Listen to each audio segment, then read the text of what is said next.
down here thinking, well, okay, they've got one in a case, but surely they're going to be handing them out to journalists, but they're not. No, not at all.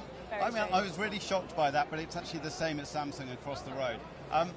Bendy mobile phones, do you want them? We'd love to hear your comments, really. This is Facebook, it's interactive. You can tell us what you think. Yeah, send your comments in, put them on our Facebook Live, you can put them on our YouTube, and we'll try and answer them, won't we? Would you buy a bendy mobile phone? Let's imagine you were fine on the financing. Would you think, bendy, that might be good?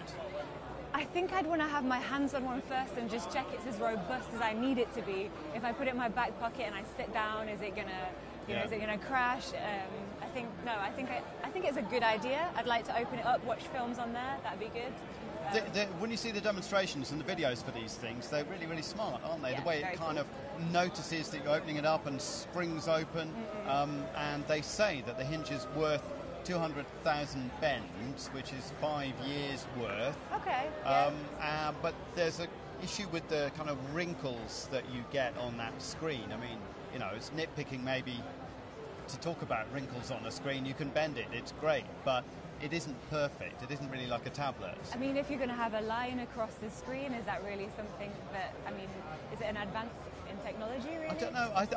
I had a go with some of the other ones from the Chinese company Royole at another event, and they did feel quite cool, but not quite perfectly finished. And I wonder if that might be one of the issues maybe with this one. They're not really confident that they want to throw it out into the hands of just any old person that you might have here wandering around in Barcelona. Let's go over and have a look on the Samsung stand. Yeah, let's look at Samsung too. So, this is Hall 3 here in Barcelona. It's a massive event. 100,000 people, something like that. Huge, yeah, really, very, really very big. big. There's 8 halls in total. 8 halls in total. We've chosen this one because it's got these famous bendy phones. Watch out. There we go. Cameraman nearly tripped up there. Now, also have a look in a at glass this. case. There we go. Tell us about this. So this is also in a glass case. This is the Galaxy Fold, the competitor for the one that we've just seen. Have a good look at that. It seems to be almost like in a museum, this thing. Everybody's standing around it in a kind of reverential way. Kind of a piece of art, isn't it, in a case? Bent? It doesn't look that bent from here. It kind of looks flat. Do you think it bends? It does, it does. Samsung have got a different approach to Huawei because they've actually got 2 screens. They've got one screen on that one side and then a half a screen on the other side, which is a kind of a different approach for how you're going to do it. What do you think? I'm still not convinced. I need to get my hands on one. I need it not to be in a glass case like something that's unachievable. Let's talk about some of the other big trends here. Yeah. Send in your questions, stuff you want to know about. We've been around, we've had a look at everything. We don't know everything, but we can maybe help you out with a bit of information, some of our impressions. What's really impressed you, do you think?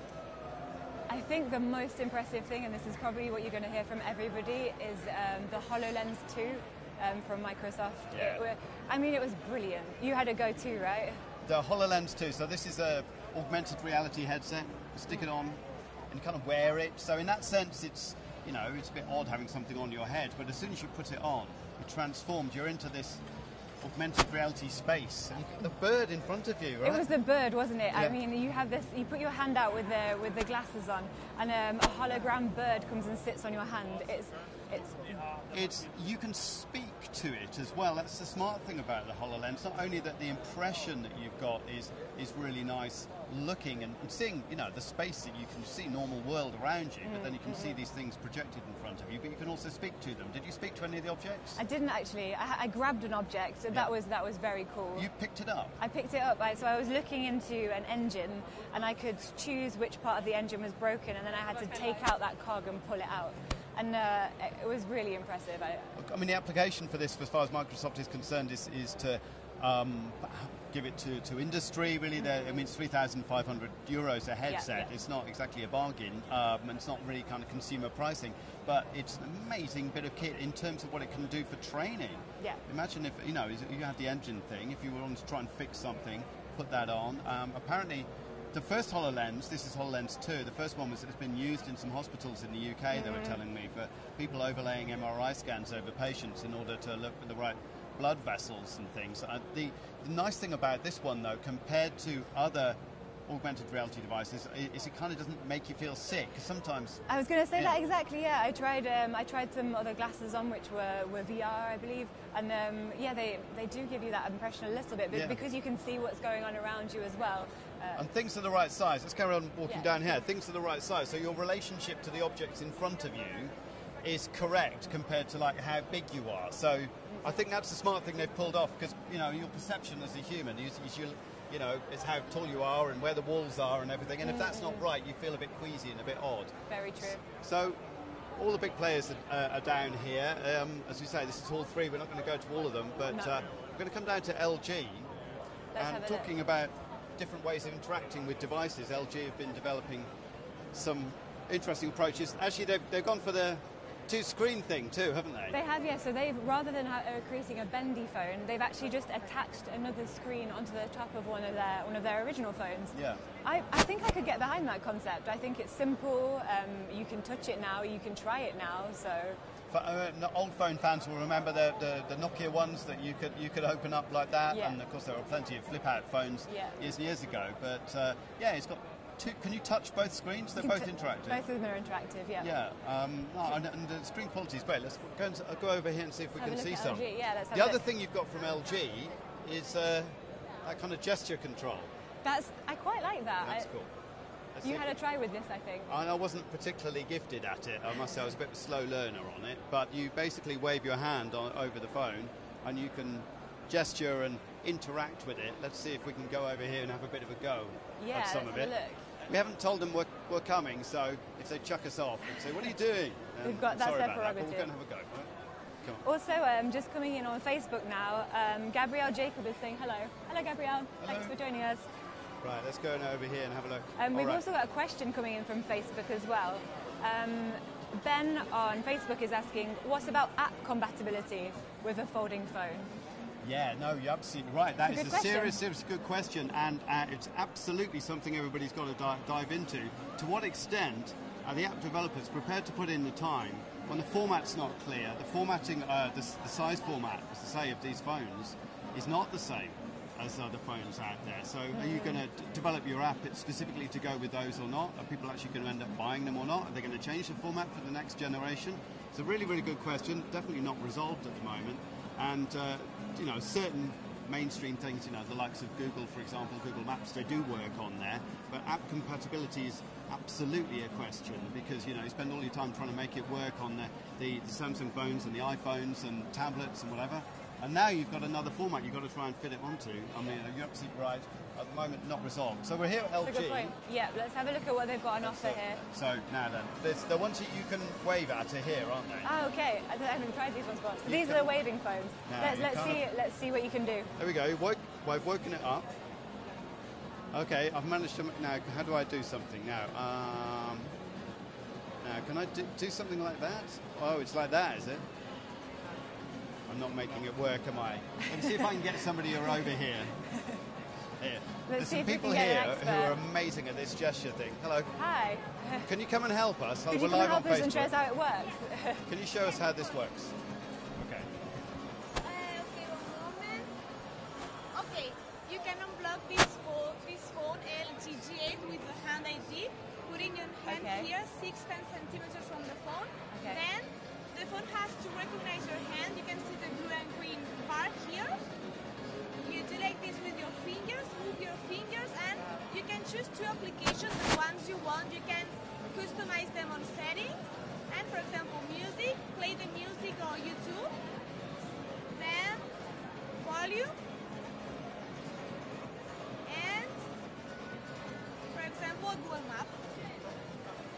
And you can choose the applications you want. Okay. And this works with your veins, I believe? Yes, with your veins. It recognizes the pattern of your veins and your wrist. This is a demo phone because everyone is able to do it, but with your phone, the only one able to do it is yours with your own hands. Okay, wow. And that's more secure than the fingertip? Yes, of course, yes. Okay, very impressive. I quite like this one. I think it's nice. It is a shame I can't get it out. I want to touch it, but Yeah. All right. And we've got this game as well where you have to kind of wave various directions at devices. It can recognise your gestures. Very impressive. Let's keep going. I think it's really interesting how we're changing how we're interacting with devices. So using our hands and our bodies, using our voices. That is how humans interact. We get into groups and we talk to each other and we wave our hands around. So why wouldn't you do it like that? Why wouldn't you want to interact with devices, not touching a keyboard? I mean, hands aren't evolved for keyboards, are they? They're evolved for waving and grabbing and things like that. We do forget that nowadays, that's true. Yeah. And remember what a great innovation the mouse was when that came along. I am old enough to remember that.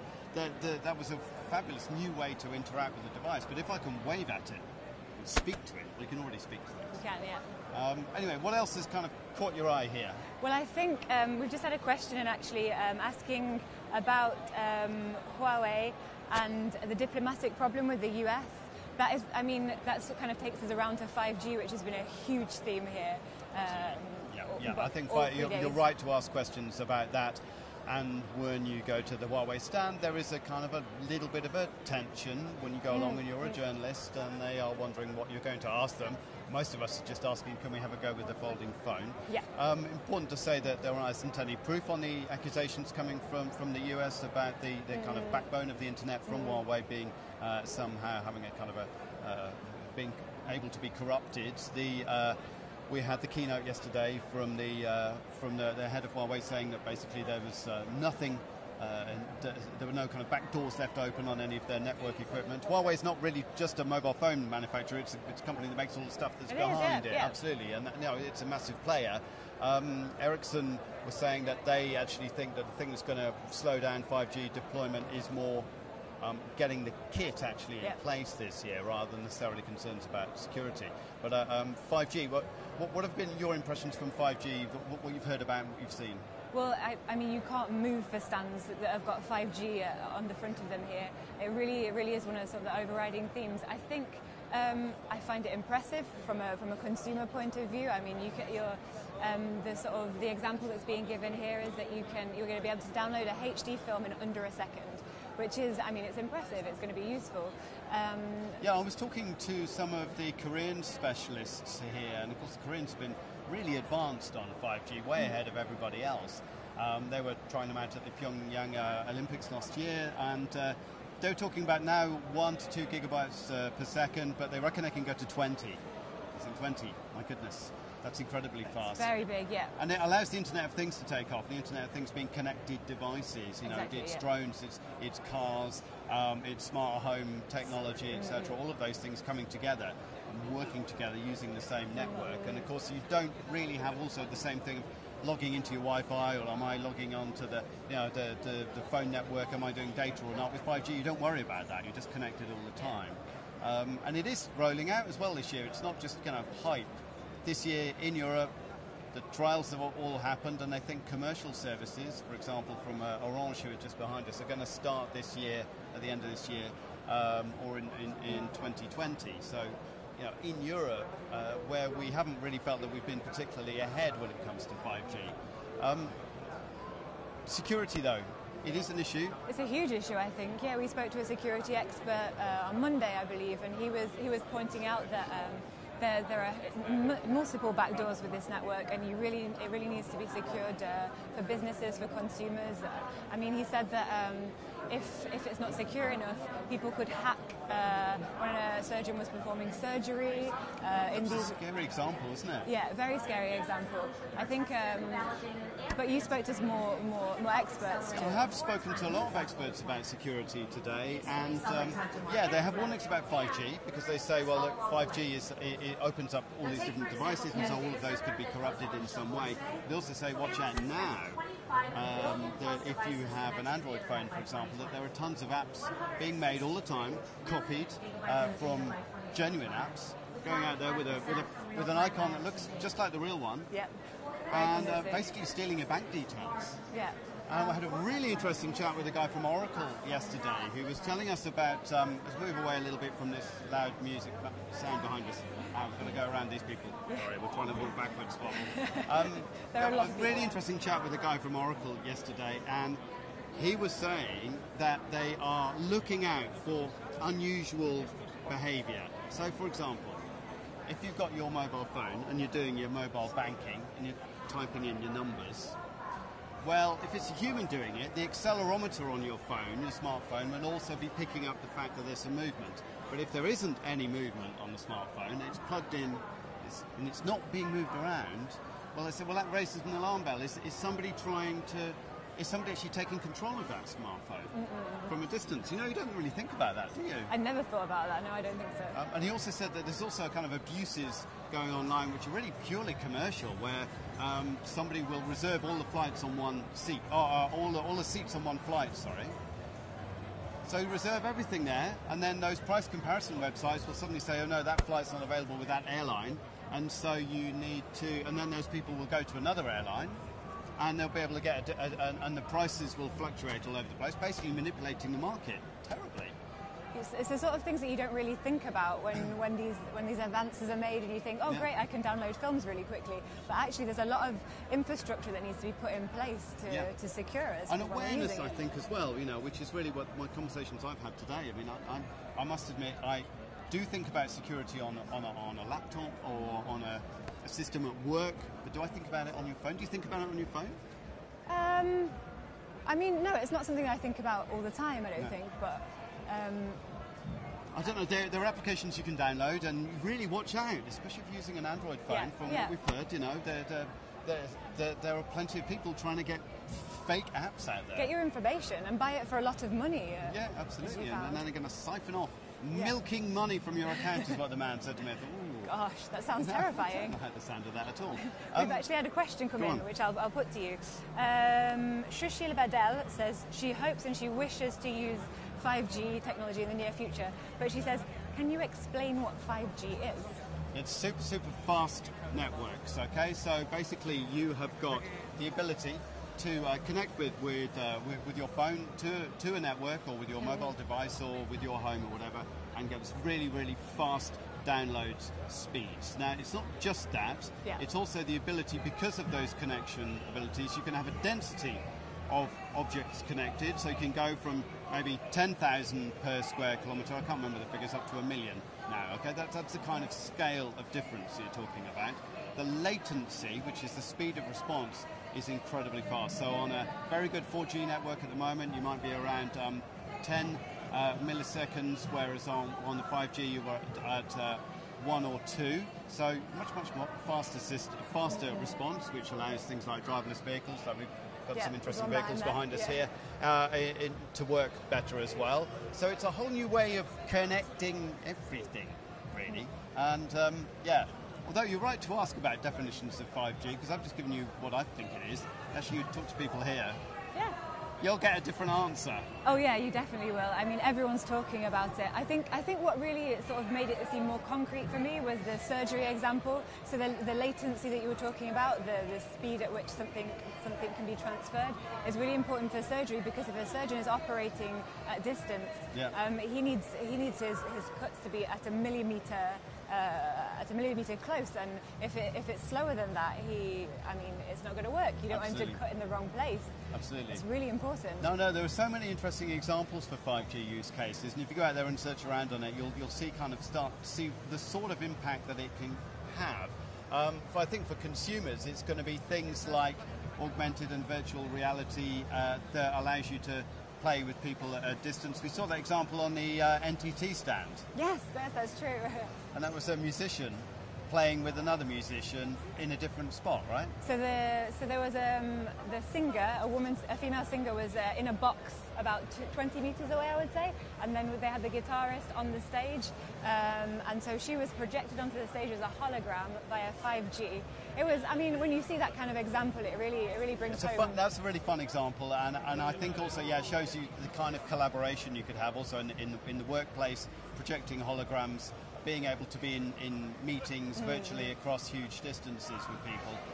Very impressive. Should we go and have a little look? Yeah, let's keep walking. At one of these HoloLens things. We're going to bust onto the Microsoft stand again. Hopefully they won't chuck us off. It seems very dark and gloomy over here. It is quite dark, there's not... We'll be all right. We can come have a look. So you're live here on Facebook. Send us any questions you like and we'll try to answer them. Yeah, we've just had a good question actually about 5G, just to come back to it.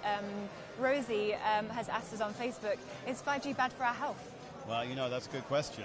And there is definitely a question around what kind of power you need to have. I think the 5G, that there are different kinds of 5G. Yeah. And the 5G that you've got going on at the moment, that people are testing, they think it's safe. Now, but if you went to higher power level, then yes, there are questions about that. The standards are agreed by the ITU, a UN body, and they do an awful lot of work on trying to understand the health implications. And I was reading a report from them about some of their workshops recently on this topic, and they believe that it's safe for use. But I think it's absolutely a valid question, and one that I would personally love to dig into with the right interviewees as well. Of course, it is a question of, this is a highly commercial environment, and the players who are pushing 5G don't really want you to be asking that question. But you're right, Rosie, it is a good question to ask. At the moment, they do believe they're okay with the power levels that they're at, but where they're going to go 5 or 10 years from now, I'm not going to speculate too much, but to say I'd love to talk to some experts about it. Let's go and have a look at one of these HoloLens Let's look devices. at the HoloLens, because they're very cool. I think there's one right over here that we can have a look at. There we go. Again, it's in a case. In a case, but they have got them out this show. So here it is. So this is the HoloLens in here. You can maybe have a look round at the front over here.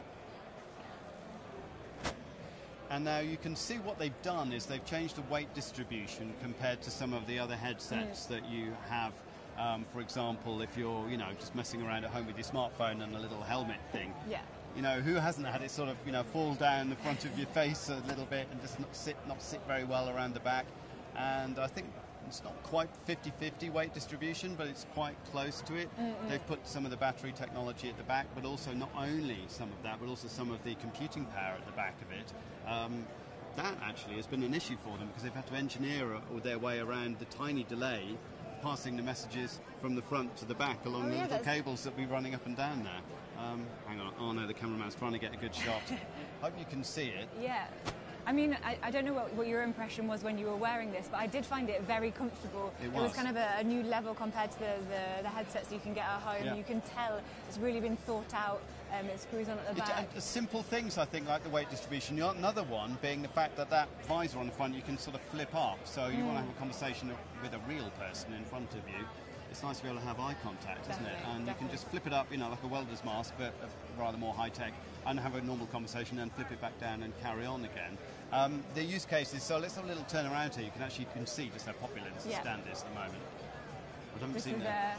So I think the wait time was around 2 hours, wasn't it, to have a go with one of these? And there was really strict. There was no jumping the queue. We tried. Yeah, you go and there we go. Come on, I'm a journalist. I want to go. And they're like, sorry, no way. Exactly. So this is a queue of people waiting to try it on. How long is the queue at the moment? How long do I have to wait to try? Well, we estimate around an hour or so. Okay. Could be more. Could be more. Yeah. It could be more. How long is the longest wait that you've had? Have you had people waiting more time? Maybe around 2 hours or more. Yeah. Because first you have to do all that whole line, and then my colleague pass you here or there. Yeah. Wow. My goodness me. Have you tried it? No, sorry. You're not even, have you tried it? No, me neither. It's not even. He's not. See, there's really no queue jumping here, is there? I believe they've got 13 headsets or something like that. So yeah, no, there is no queue jumping going on. But if you look, maybe we can. We can have a look in one of the boxes. Do you think we can go and have a look here, in? Yeah, we can go and have a look. Go on. Right. Excuse me, could we just squeeze past? Thank you. So you've got an instructor in here, and the instructor will be helping you to understand the experience that you're having. Is this the one that you did, Emma? This is the one I did yesterday. That's the motor here. And basically the instructor's explaining to this person to look inside, and you're seeing lots of cogs going round, and then one of them flashes up in red, and you have to remove that one from the motor and fix it, basically. So they were saying this can be used to transfer knowledge from employees that may be retiring. They can guide new recruits and show them. Look there, he's doing it now, right? I think he's taking out the cog here, yeah, and he's picking it up. And it does seem so real when you're picking it up. I mean, the hologram is really impressive. If you're just tuning in and watching this isn't just a man waving his arm around. This is a man wearing the HoloLens too, and he believes he's picking up a piece of car. He really does, and I really believed it myself also.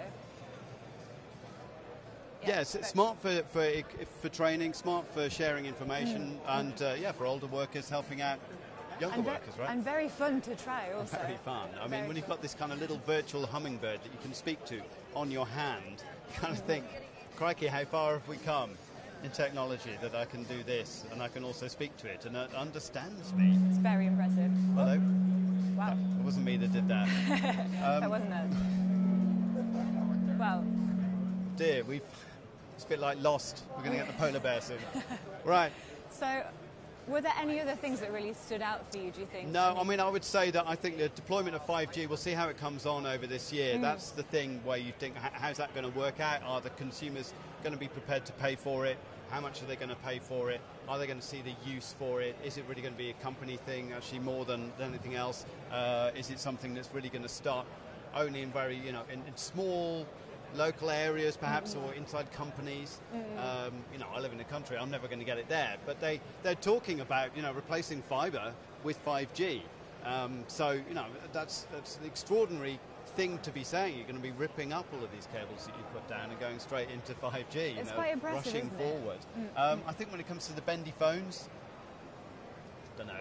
Yeah, it's quite cool, but I'd like my phone to be tough. Oh, I want to tell you about the tough phone that I had to go with. Yes, the phone that you threw on the ground. I just chucked it. You can see that in your report today. Yeah, and you can drive a car over this phone as well. It's from Dark Matter, who are from the UAE, and you can't buy one of these phones. You have to be like a government, or you have to be like a massive corporation or something. A consumer can't just go and buy one. They won't even tell me the price. They've anyway developed this super secure phone, which is really, really, they say it's tough on the outside and even tougher on the inside. That's what they say about it. Anyway, I don't know really. I can't judge how tough the software is inside there. It's certainly very, very tough feeling as a device, and they've got their own proprietary operating system. The person who's the customer actually owns all of the data on it. It's got this great self-destruct mode. If somebody stole it or they had misplaced it and somebody kind of found it and wanted to hack into it and literally open it up, steal the chip, start drill on it. It's got these sensors that says, okay, we're under attack. We need to delete all of the information that's on the phone, and so it deletes all the information on the phone. Battery life about 9 days, which is kind of like an old Nokia. Remember what that was like? Didn't have to charge it for a whole week. They were quite self-destructive. Yeah, exactly. It's obviously waterproof. You can drive a truck over it. They did. I did throw it in the air. I mean, obviously it isn't completely infallible. They don't say it's hack-proof. But it's the kind of thing you're going to sell to a minister or somebody who's maybe a top merger and acquisition lawyer who's got really sensitive information that they don't want anybody else to know about. And it was fascinating to go and have a look at that. How hard did you push it? Did you really smash it on the ground? No, but he's been dropping it on a marble floor for a week apparently, and it's still not cracking. Okay, that's impressive. Yeah, it's I would pretty cool. I'm pretty sure that most phones that you can see around here wouldn't put up with that. So yeah, interesting technology. Okay, well we're getting another question in. Maybe this will be our last one, I think. Okay. So I would like to know if you'll be able to charge wireless. Oh yeah, wireless charging. Yeah. Yes. There's lots of wireless charging tech out there. I actually haven't been to go and see any, but I've been reading about it. But yes, there's plenty of lots of the new phones have got wireless charging technology on them. Yeah, absolutely. So that's something you can put your phone on it and you just it'll place it on it up. and it charges. Yeah, absolutely. Okay. Yeah, and it can share charges between phones as well. That kind of technology is emerging. It's coming through. It's one of those things where you think, oh, that's smart. Well, why not? Why not? Sure, absolutely. Okay. Yeah. Well. So there we go. There we go. Well, thanks very much for your questions and joining us here at Mobile World Congress. It's been a lot of fun, hasn't it? It's been great, hasn't it? Yeah, we've had a great time. It's a really interesting event, and it's so many people, so busy here. Oh, one last word on the system to get in here. It had this facial recognition system, right? The idea was it was supposed to make you go faster through the gates. Did it make you go faster? It didn't make me go so fast because everybody wanted to try it, and there was a bigger queue. There was a bigger queue for the facial recognition than there was for the normal kind of passport checking line. But it is very it's all the geeks you've got here all lining up going, I've got to try it. So yeah, there we go. That was 30 seconds lost. Definitely. Well, thank you very much for joining us here at the Mobile World Congress. Don't forget you can check out our website to find out lots of cool stuff that we've been looking at. Our social media platforms also. We're doing an Instagram story today. And your report later on Euronews. Absolutely, on Euronews, yeah. Thank you very much. Thanks for watching.